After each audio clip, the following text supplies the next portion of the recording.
Debate, interviews, and breaking news. The Elias Macko Show. News Talk Radio, CJAD 800. Still with the topic of tariffs, just before the news we heard from textile manufacturer here in the Montreal area that is bracing for the newest round of Trump tariffs at 50% due to go in at the end of this month. Another industry that is struggling under the impact of U.S. tariffs is the steel industry. However, the federal government has come up with a special program valued at $100 million that will address some of the shipping expenses for steel being moved around the country for projects here. To tell us more about it, we welcome to CJAD 800 the Vice President of Climate and Environment for the Canadian Steel Producers Association, John Cuddy. Thank you very much for joining us. Good morning, Trudy. Thanks for having me here. Morning. So this is, as I said, $100 million in terms of a rebate plan. Who is it aimed at and how is it going to work? Yes, so the $100 million program is designed as a support to address challenges with the transportation of steel across our vast geography in Canada. Steel is a fundamental input to many industries across Canada. It's a critical element in our economy, but it's also a very heavy commodity. So transportation can be a significant component of the delivered cost. And Canada has a world-class steel-making capacity, but our geography being enormous and our customers being spread out across the country, if it costs substantially more to move Canadian steel to Canadian customers than to source, competing material from elsewhere, that can undermine the domestic market, particularly if we're dealing with unfairly traded steel from offshore. So making interprovincial transportation more competitive helps level that playing field. Where is steel production concentrated in Canada? So steel production in Canada is fairly heavily concentrated in Ontario and Quebec, but we are represented across 5 provinces in Canada, and that's the steel primary producers. So we're looking at 123,000 direct and indirect jobs across 5 provinces, representing 17 member companies across Canada. And right now, do users of steel tend to turn to Canadian companies if they're located in Canada, or are they, as you mentioned, looking to other markets because the products at the production level are cheaper? So that really depends on any number of factors. It depends on geography. It depends on the economics of any given project. It depends on the specific market conditions. What I can say from our perspective as steel producers is that we're really looking to capture as much of the Canadian market as possible. In this time of trade uncertainty, it's even more important than ever to look to our own domestic market and create that resilience within our own supply chains, and so that's our focus right now. The chief competitors of Canadian steel are located where, John? So Canada competes globally in steel production. So we produce about 12 million tons of steel per year. Our total market is between 13 and 15 million tons. Our chief competitors are global. We have, I believe it's in any given year, up to like 105 different countries importing steel into Canada. But when we look at, the major producers bringing steel into Canada outside of, our own domestic production, we're talking about U.S. But, when we think about getting into the more challenging space of unfairly traded steel, we're talking about China and, Chinese steel rerouted really through any number of countries. Yeah, there have been long-standing allegations of dumping by the Chinese of steel in this market at unfair prices. Will this $100 million that will reimburse up to half of the cost of shipping of Canadian steel, will that make a difference? Will it be big enough to make a difference for constructors who need steel who might be tempted by these foreign markets and cheaper imports? Yeah, that's a challenging question to say off the top. I would say, I expect that the designers of the program have done their work to look at how best to structure it. But ultimately we'll be really interested in the results. So we're really going to want to see how much additional Canadian steel moves domestically, how many customers are able to access that Canadian supply, and what impact the program has on competitiveness. We do see steel entering the Canadian market at sometimes 35 to 50% the market cost or market price here in Canada. So that creates significant competitive challenge. But as we noted earlier, steel is a heavy commodity, and so transportation can be a significant component of the delivery cost. So, we are certainly encouraged by this measure. We think the government's, taking this seriously and really looking to help bolster domestic supply chains.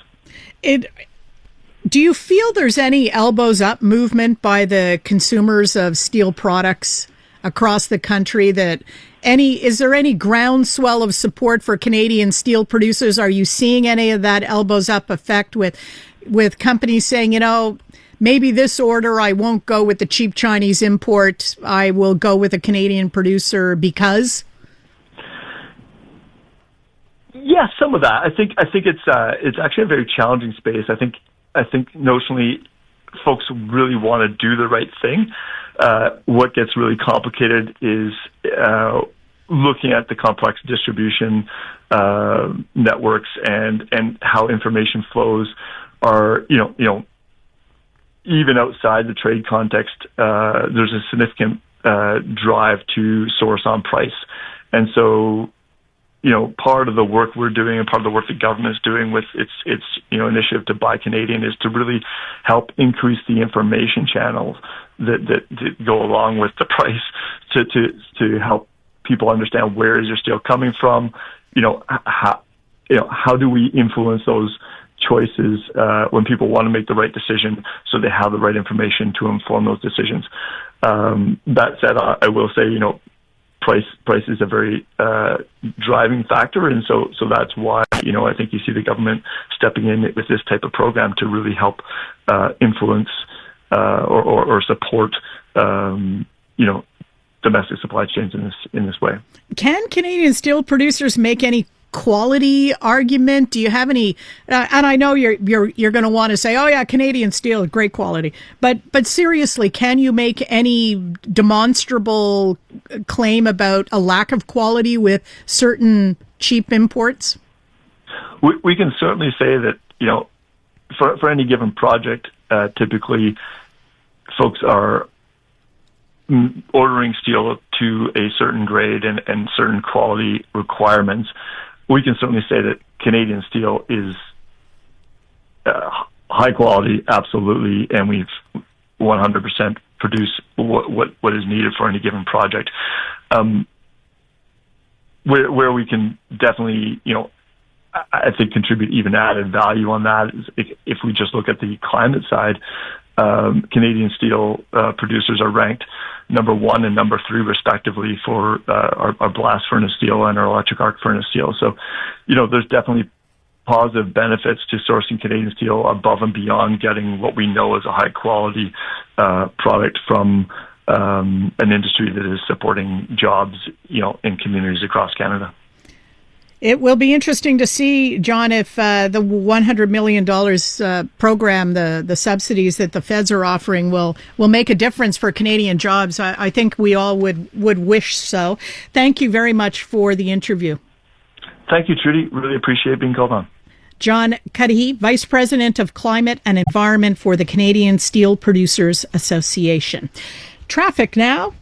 iHeartRadio is throwing it back 2010s, the decade. to the days of huge hits and unforgettable anthems. A non-stop stream of the biggest and best. Drake, Rihanna, Beyonce, Katy, Gaga, The Weeknd, And more. All your decade-defining favorites all in one place. Hi, it's Katy Perry. Hey, it's Bruno Mars. This is Kesha. Find 2010's The Decade on the free iHeartRadio app. Preset the station so it's always one tap away.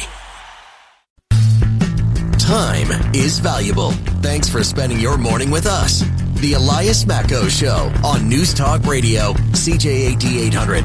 Trudy Mason sitting in. He was a filmmaker before. He's a filmmaker again. In between a lot of living and ups and downs.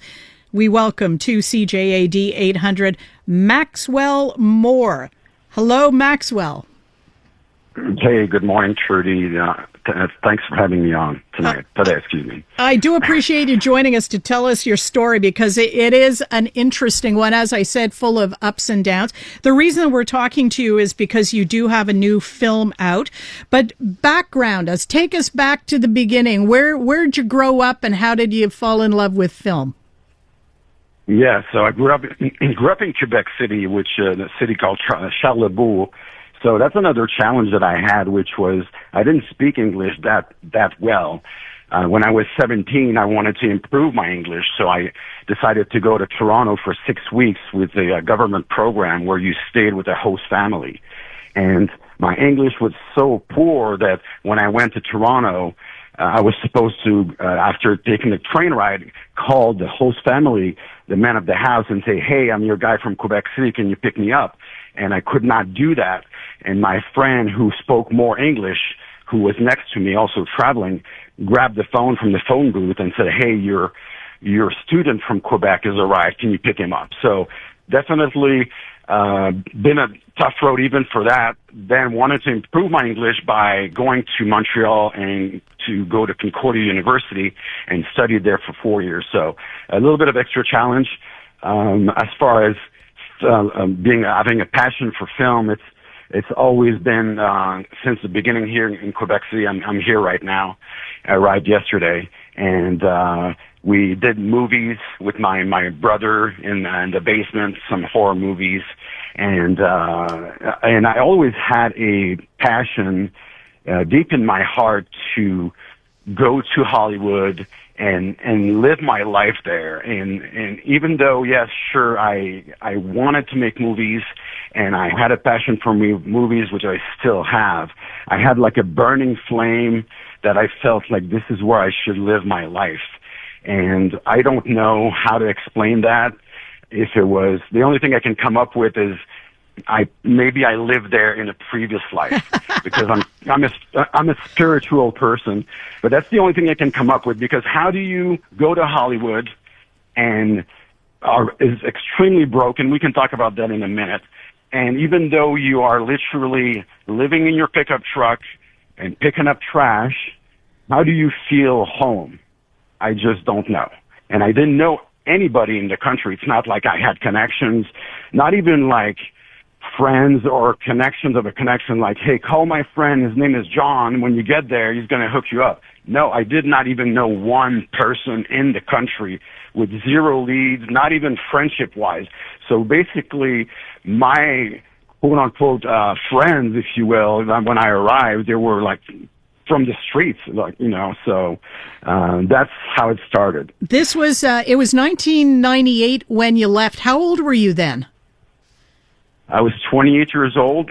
So I left November 13, 1998, which was, my mom said, man, you're leaving on Friday the 13th. And I said, yeah, I'm leaving, because I had been wanting to do it for probably since I was, 10 years old, roughly.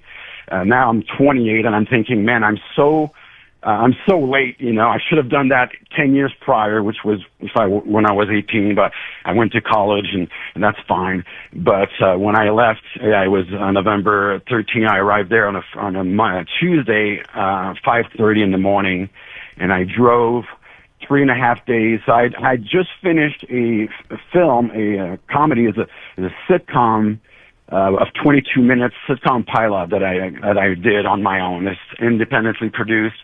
And as we're doing the project, because it's still a 1-year project, we started in '97.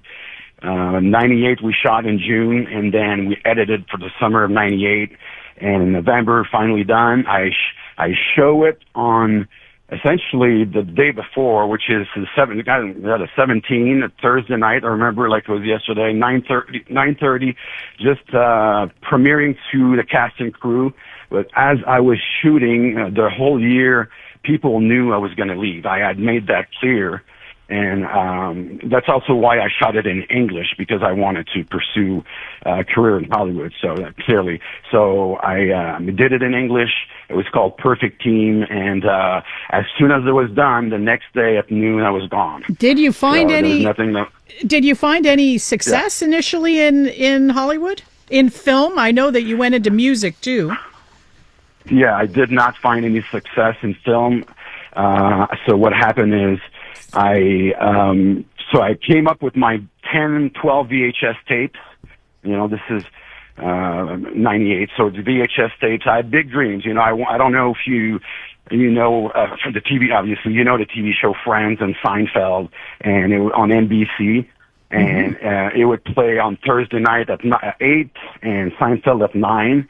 And my big dream is I want my TV show to be in between Friends and Seinfeld at 8:30. That big dream, it's true. Aim high, they say. Aim high. And it's a little bit ridiculous when you think about it now, because that's not how it's done in Hollywood. You got to know a lot of people. You got to at first you have to be like a known writer. Then you got to pitch your show to TV executives.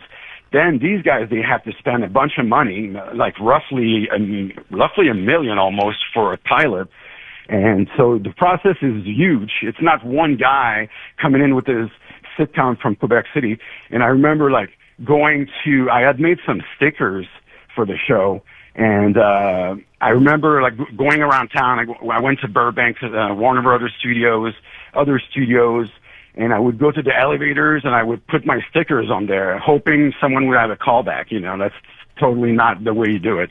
But I kind of admire your moxie, though. But when you didn't get any traction in film, and you eventually didn't get any traction in music, you ended up retraining. You became someone who worked with machining precision components for aerospace. Why now are you back with a new production? What was the spark for that? Yeah, so, it's always been in me from being in Quebec City doing movies with my brother in the basement. Clearly went to Hollywood. I did pursue it for a little bit, a decent amount, I would say maybe 4 years. Did some nice projects, didn't really go anywhere. Switched to music, which was also my other love, because I was playing music also when I was younger. Also in Montreal, I was in a band. I was lead singer and playing guitar. And so when the film went south, I didn't say went south, when the film went nowhere in terms of income, I decided, of course I had random jobs throughout, day jobs, and went back to music. And built a studio in my apartment in Hollywood. We recorded a full album called Digit 8, which is digit and the number 8, no space. You can find us, I believe, out there on YouTube, on iTunes. But then I went back to school again. So the music also didn't really pan out in terms of generating an income. And at that point, it was about 2006. I'd been there for 8 years, and I was really tired of being broke. So I went back to, like you said, I studied in CNC machining, which is manufacturing engineering. And I also have a passion for high precision manufacturing. So I went in there for about 16 years. And then I always had a passion I was still doing video a little bit on the side and some filming, but not really anything super serious. And then when I found my old camera in 2022, I was just basically fell in love again. It's like falling in love with your high school sweetheart, and then that was it. Then I was like, man, I want to make movies again, and I started doing projects again, the music videos and commercials, and then I wrote the movie that we're talking about today. And give us the elevator. Give us the elevator pitch for your new movie and where people can see it. The elevator pitch. Are you familiar with that expression? That's like when you get a movie executive in an elevator, you only have 30 seconds to talk to them, pitch the movie. Yeah, I know. It's very high stress. So let me give you a real quick. And thanks for the call. It's really nice to talk to you today. But it's a really fun film. It's an action romance. There's great stuff for girls because it's a love story, and guys, you like the action. It's shot on 35 millimeter film, so it's beautiful cinematography. It's a story of a bionic CIA assassin who falls in love. So it's a young woman who had a really bad car accident. She was going to die. The government took her as a test subject to try their new bionic technologies, and they gave her 2 bionic arms, and she survived, and now she has to work for the government as an assassin because of the technology of her arms. She's very good handling guns, and she's able to take down terrorists and bad guys. And that's where it all starts. And when are folks going to be able to see it?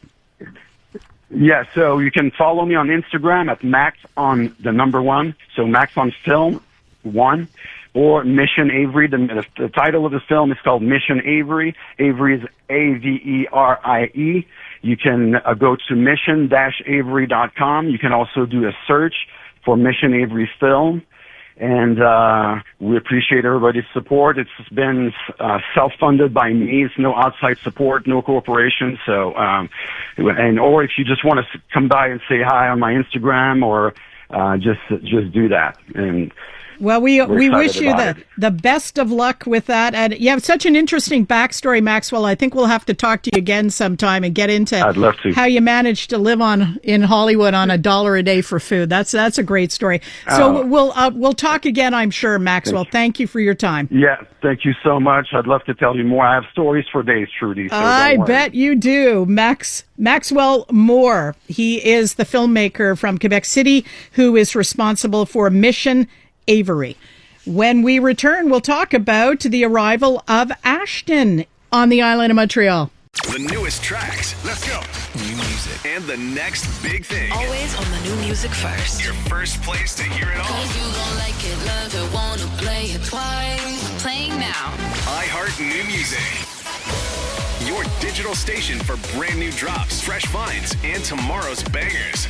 I think we need something new. Discover iHeart New Music. Always fresh, always first. Stream now on the free iHeartRadio app. Missed something? Subscribe to the Elias Macko Show podcast to catch up. Available on iHeartRadio and wherever you get your podcasts.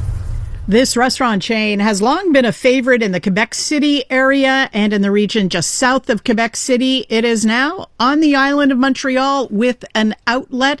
We'll introduce you to Ashton coming up in a moment. Miss something? It's never been easier to catch up. Find CJAD 800 podcasts on the iHeartRadio app. iHeartRadio. Or click audio on our page. CJAD800.com. CJAD800.com. Hello, Canada. This is Bryan Adams Radio. Hosted by Bryan Adams himself. We'll play a few of mine, a ton of my favorites, and some must-hear behind-the-scenes stories from the world of rock and roll. We're coming to get you! One thing about doing rock and roll so long is you end up meeting a lot of the people that you admire. Sometimes you even get to work with them. It's only love, and that's all. Bryan Adams Radio. I'm coming back to you. Now available on the free iHeartRadio app. Hey everybody, how are you tonight? Sounds great. Stories impacting Montrealers. News impacting Montreal. The Elias Macko Show. News Talk Radio, CJAD 800. Salut. Va prendre un burger, s'il te plaît. Un quoi? Un burger. Un burger? Un burger. Oh, tu veux un burger? Ben oui. Ici, c'est des burgers de bœuf 100% québécois. Ashton. Frais, vrai. That is one of the questions I'd like to ask our next guest, because the Ashton chain, now newly arrived on the island of Montreal, makes a point in its marketing of emphasizing it uses only Quebec-produced beef. Joining me, Vincent White, Marketing Director for Ashton. Vincent, hello. Hello. I think fans of poutine and the roast beef that Ashton is famous for, the poutine you're famous for, they've been waiting for the arrival in Montreal for quite a while. Why have you decided to make the jump now? Yeah, and as a matter of fact, it's taken some time, but as some of you might know, the chain went through a change of ownership back 4 years ago in 2022. And it was acquired by Émilie Adam and Jean-Christophe Lirette, and from its original owner, Ashton LeBlanc. And the model used to be very much corporate-based, restaurant-focused, and now essentially we flipped it to really open it up to a franchisee model. So this is essentially the main reason why we're able to now scale across the province and finally now open an Ashton restaurant at Complexe Desjardins. Why Complexe Desjardins for the first one on the island? Yeah, that's a good question. Desjardins, as you know, is a Quebec-based business. It was founded in Lévis. And when the opportunity came up to be in the food court at Complexe Desjardins, we just saw the link automatically with Desjardins as a business. As a matter of fact, there are shuttles that go daily from Quebec City to or Lévis to Complexe Desjardins. So we just felt there was a natural connection for us to look at the available space and then open the restaurants. You've built a pretty steady following in Quebec City and points south in the Chaudière-Appalaches. Why do you think the offerings of Ashton resonate with Quebecers? What is it about your poutine? What is it about your roast beef that seems to make so many ardent fans? Well, I think it really goes with the fact that we don't have anything, no frozen products in our restaurants. As a matter of fact, we don't even have any freezers in any of our restaurants. And for a fast food chain, that tends to be quite rare. It goes with our slogan, Frais Vrai. And so all our products are made to order. They're received fresh, and that's essentially our guarantee to our clients. And I think that it's really stuck with our clients for so many years. And this is what we're able to bring to Montreal. So we're really excited about this opportunity. Where do you source your, I got questions about ingredients. Sure. I just find this kind of interesting. Where do you source your poutine cheese? Because, Quebecers are very fussy about the cheese. It's the cheese curds in their poutine. Sure. We get our cheese curds, actually, cheese curds that we're able to package ourselves, that we have from our stores, actually. So we have 200-gram cheese curds, packaged cheese curds under the brand Ashton. We do work with a local partner to be able to source it daily. So all our stores receive the cheese curds made fresh of the day. And for the ones that do want it to go, then you're able to get it on 200-gram packaging. And fresh, made in Quebec, right? With Quebec dairy? But 100%, yeah. All our products are Quebec-based. Even coming from our potatoes, they come from Ile d'Orléans, and those are cut on site at all our locations, including Complexe Desjardins. And the gravy, all our sauces are homemade. So you're really getting the local flavor out of every bite. I did have a question about, again, ingredients, because you have a vegan and gluten-free sauce for your dishes now, which I think is of a lot of people would love to be able to eat poutine, but they're either observant vegans or they have to be very careful about gluten. So this I think is an interesting option. Has it been very long that you've had those as options on your menu? No, actually, that one is quite recent. As of just this year, we're able to have it at all our locations. We initially started it out last year at some select locations, but we were able to finally scale it out to the entire chain, including Complexe Desjardins.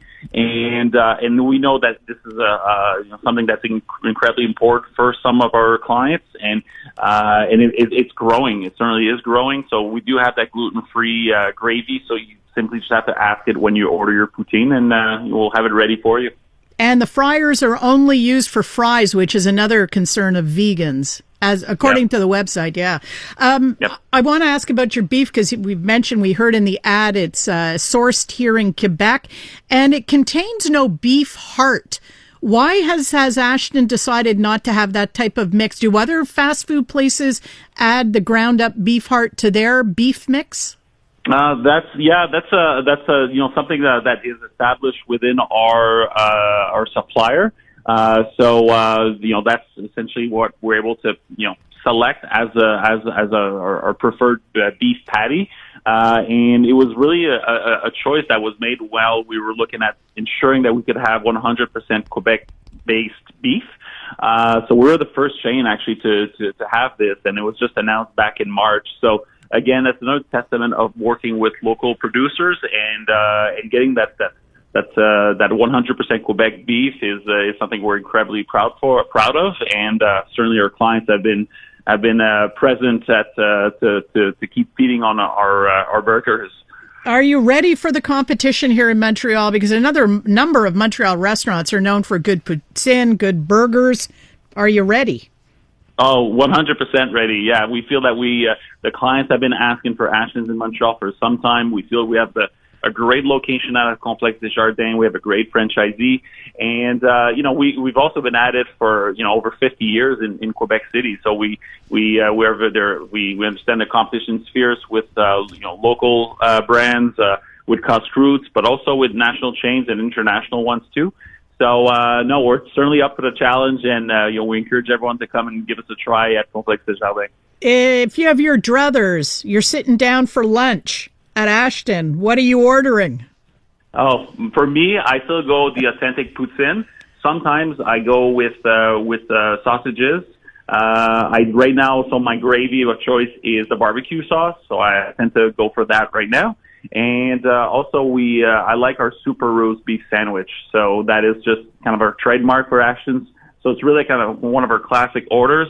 But for any client that want to get something different, there are quite a few numbers of hot dogs that we have with various toppings. So there's something for everybody. Yeah, there's also the galvo with cheese, which it's kind of like a poutine with chicken, white chicken, and the green peas and the brown, kind of like you get on a hot chicken, right? So that's right. That's a great point actually, because the galvo is actually one that we created back in the 1970s. But it's commonly served across the province and beyond.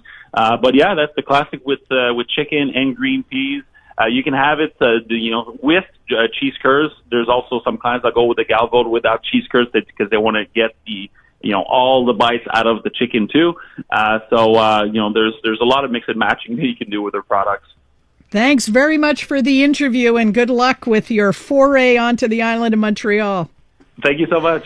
Vincent White, Marketing Director for Ashton, the Quebec City-based chain, which now has an outlet here in Montreal. Hello, Canada. This is Bryan Adams Radio. Hosted by Bryan Adams himself. We'll play a few of mine, a ton of my favorites, and some must-hear behind-the-scenes stories from the world of rock and roll. Coming to get you.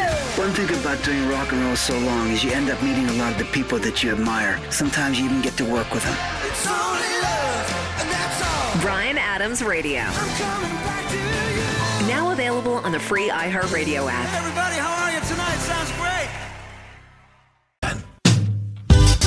The Elias Macco Show. News Talk Radio. CJAD 800. Welcoming back from a well-deserved vacation, Aaron Rand joins me. Good morning, Aaron. Hey, Trudy. How are you? I'm very well. Are you coming back to us rested and restored and raring to go? Yeah, but you know how it is, right? You go and then you come back a couple of weeks later and you're like, when did I go away again? That's what it's starting to feel like. So, but that's okay. Yeah, I get that. We were just talking to the Ashton chain about the new outlet they're opening up on the island of Montreal in Complexe Desjardins. You're going to go and try a squeak burger? You know, I have never had Ashton. I mean, I've been to Quebec City, didn't, for whatever reason, have it. You have, though, right? Yeah, and we enjoyed it as a family because we used to regularly do Montreal, New Brunswick to visit Kev's folks.